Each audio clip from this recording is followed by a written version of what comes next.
போகிற போக்கில் இந்த செய்தியை பார்த்தோன்னே எனக்கு வந்து ஷாக் ஆயிடுச்சு. என்னென்னா, இந்தியாவுக்கு எதிரான டெஸ்ட் ஒரு தென்னாப்பிரிக்கை சேர்ந்த ஆல்ரவுண்டர் சேனுரான் முத்துசாமி வந்து சதம் அடித்து விளாசினார் அப்படின்னு சொல்லிட்டு, எது முத்துசாமியா?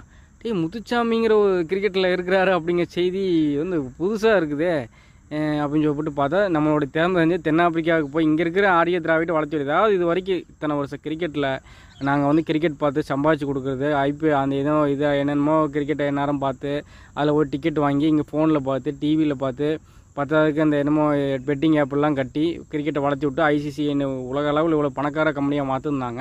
ஆனால் இது வரைக்கும் இப்படி ஒரு முத்துசாமி அவன் தான் அப்படிங்கிற செய்தியெல்லாம் வந்து பார்த்தீங்களா, முத்துசாமிங்க லோக்கல் அரசியல் பயன்படுத்தி அதை முன்னேற விடாமல் அவனை வச்சு அவனை திராவிட ஆரிய சம்பாதிக்க பயன்படுத்துகிற ஒரு பேராக தான் இருக்கும். ஆனால் இன்டர்நேஷனல் கிரிக்கெட் விளையாடி இத்தனை வருஷம் இந்திய கிரிக்கெட் அப்படி ஒரு பேரை பார்க்க முடிஞ்சுதா? இதை தடுக்க தமிழன் கஷ்டப்பட்டு வளர்ந்து வரான் அப்படின்னு தடுக்கிறது தான் அவங்களுடைய வேலையாக இருக்குது. ஆரியம் திராவிடம் தடுக்க வேலையாக இருக்குது.